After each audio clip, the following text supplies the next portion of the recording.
meuf, elle vient me voir, elle me dit ouais Momo. Salut tout le monde, c'est Actu YTB2. On va regarder une story de Mohamed Eni avec un petit débrief du match France-Argentine, finale de Coupe du Monde. Et après, je vous dirai mon avis. N'hésitez pas à mettre un pouce bleu et à vous abonner. Il a soulevé plus de trophées que de meufs dans sa vie, lol.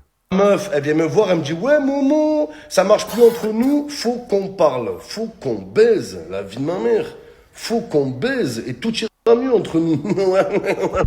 Seule étoile qu'on verra cette année, c'est l'étoile sur le sapin. Oh là les gars, je suis encore traumatisé de la finale perdue. Bien sûr, je suis content pour Messi, mais je suis encore plus triste pour la France les gars. Oh là, mais il faut le dire, on est passé clairement à côté de notre finale. Certains joueurs, Antoine Griezmann, Antoine Strootman, oh là, Giroud, Gigi, c'était Jiffy, oh là, Ousmane Dembélé les gars, pareil, mais en même temps Ousmane Dembélé, on a joué à 16h, c'est l'heure à laquelle il se réveille. Oh là les gars, Hugo Lloris, pareil, sur 2 pénaltys, il se prend 3 buts, Hugo Lloris. Pourtant, t'as une chance sur 2 sur penalty, une chance sur 2. À chaque fois, il part de l'autre côté. À chaque fois. Il n'a jamais arrêté un penalty de sa vie.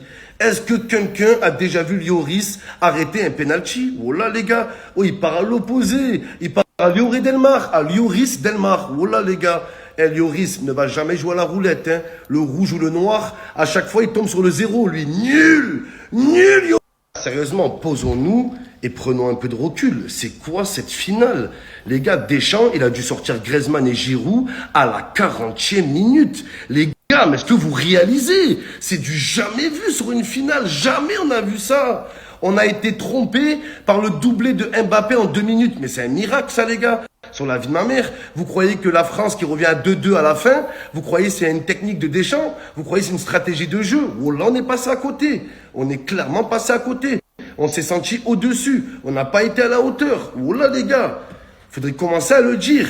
Faut arrêter de dire que c'est joué à rien. Non, c'est pas joué à rien. Ils nous ont fumé tout le match. Tout le match les gars. La vie de ma mère. Les joueurs, ils n'ont pas été au niveau. Il y a des joueurs, ils se sont chiés dessus. La vie de ma mère, ils sont chiés dessus.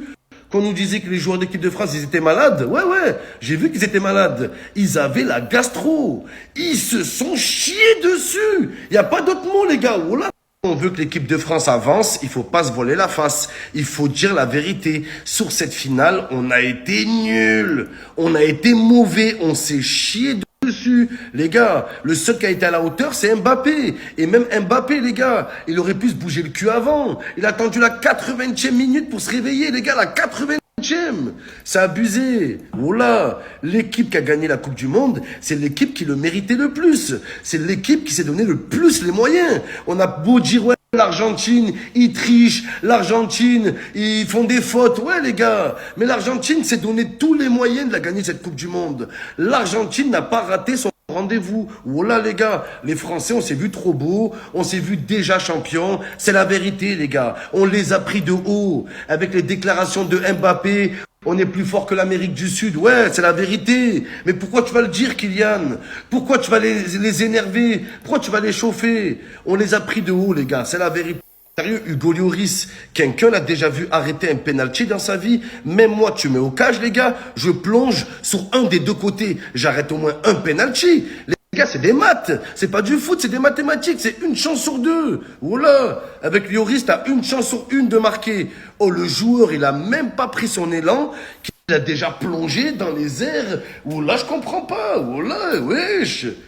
Et en plus, Lloris, quand tu plonges d'un côté, tu vois t'es pris à contre-pied. Ça y est, arrête ton élan, arrête ta course. Tu t'arrêtes de plonger, tu regardes le ballon. Lui, non. Il se jette dans les airs. Il y va. Voilà, incroyable. Ah, surréaliste. Les gars, pour moi, le vrai problème dans cette Coupe du Monde, c'est que toute l'équipe de l'Argentine s'est faite autour de Lionel Messi. Le patron en Argentine, c'est Lionel Messi. L'homme providentiel, c'est Lionel Messi. On sait c'est qui le leader en Argentine. Le problème, c'est qu'en France, il y a eu plusieurs leaders dans cette Coupe du Monde. Alors que le mec qui a tout fait dans tous les matchs, c'est Kylian Mbappé. Mais ils nous ont vendu qui comme héros, les gars? Olivier Giroud, Antoine Griezmann. On commençait à le comparer à Messi, on comparait Griezmann à Platini et Zidane. C'est une grosse erreur. Le vrai patron de l'équipe de France, c'était Mbappé. Celui qui nous a fait gagner face à l'Angleterre C'est Kylian Mbappé. Celui qui a sauvé l'honneur en finale, c'est Mbappé. Mais le problème, c'est qu'on n'a pas mis Mbappé en patron toute la Coupe du Monde. Il y avait plusieurs patrons, plusieurs leaders. C'est ça le problème, les gars. Il y avait un patron en Argentine, c'était Messi. Il fallait un patron en équipe de France. Il y en avait 10 de patrons, on ne savait plus qui était qui, les gars. Message pour Mbappé, les gars. Mbappé pleure. Il pleure, les gars. Il a pas souri depuis 3 jours, les gars. J'ai peur que son sourire, il reste coincé. J'ai peur que son visage, il reste comme ça. À vie. Oh là, les gars. Il est là en mode, je reviendrai. Vous allez voir ce que vous allez voir. J'ai pas dit mon dernier mot. C'est bon, Mbappé. On a compris. Pète un coup, c'est bon. Parce que Mbappé, si tu veux être un leader de l'équipe de France, c'est pas que sur le terrain. C'est pas que sur le terrain, Mbappé. Pas une fois t'as fait un discours. Pas une fois t'as parlé avec les joueurs dans les vestiaires. C'est ça le défaut de Mbappé, les gars. Voilà. Un leader, ça doit parler sur le terrain, mais surtout en dehors du terrain. Il faut motiver les troupes, prendre tes responsabilités, donner des consignes. C'est ça un vrai leader. Comme a fait Messi, les gars. Voilà. Je suis désolé. Messi, c'est lui qui allait voir les arbitres. C'est lui qui allait s'embrouiller avec les équipes adverses. Mbappé, il a été leader de l'équipe que sur le terrain. C'est ça, Mbappé. Arrête de pleurer et deviens un vrai leader de ce groupe. Un vrai. Mbappé, ça fait 3 jours, il n'a pas lâché un sourire. Il est comme ça, poing serré, comme ça. Oh là, il regarde tout le monde de travers. Je reviendrai plus fort. J'ai pas dit mon dernier mot. Vous allez voir ce que vous allez voir. Je vais revenir encore plus fort. Oh là, calme-toi, Mbappé. C'est bon, on a compris. On sait que tu vas tous les fumer, t'inquiète.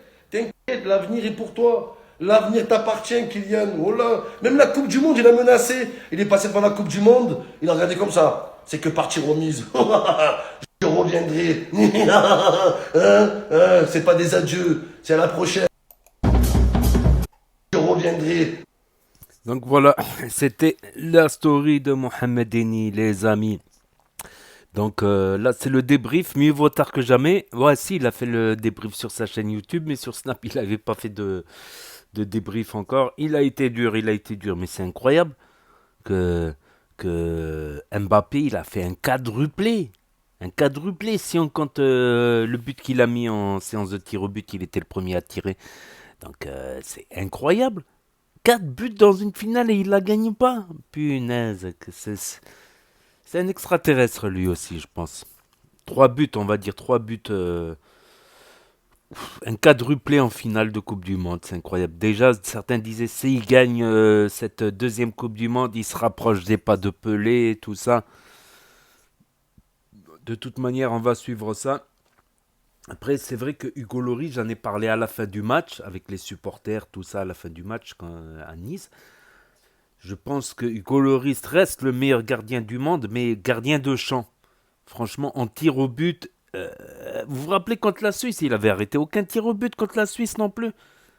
En fait, il est mauvais au tir au but, c'est le meilleur gardien, on va dire, de champ, mais au niveau des tirs au but, il y a un petit souci.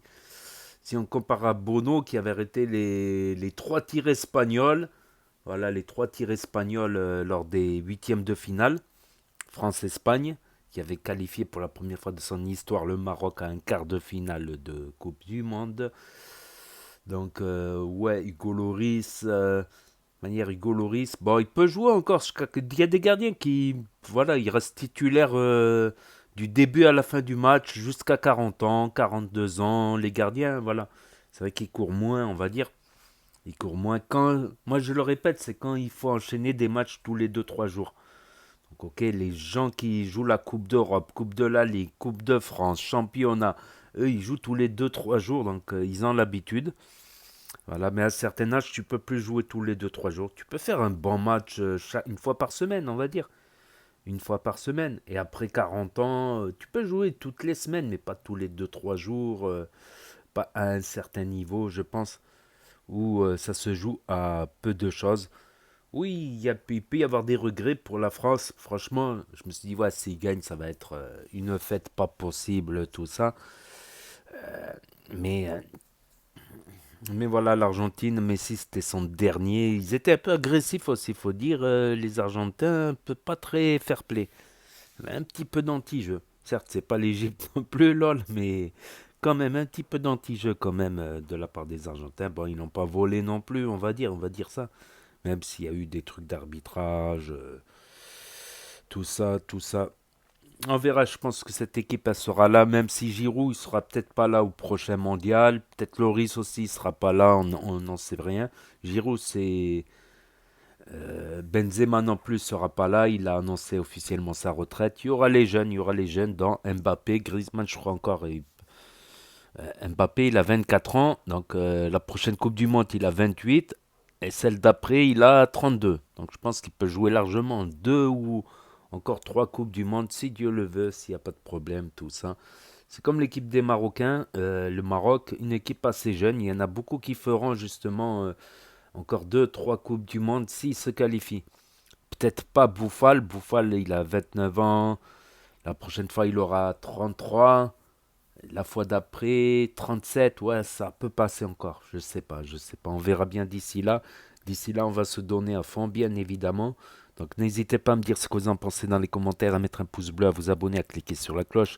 Et je vous dis à très bientôt, les amis, les potos, pour de nouvelles vidéos. Merci d'avoir regardé. C'était Actu YTB de Juice. Je reviendrai. C'est pas des adieux, c'est à la prochaine.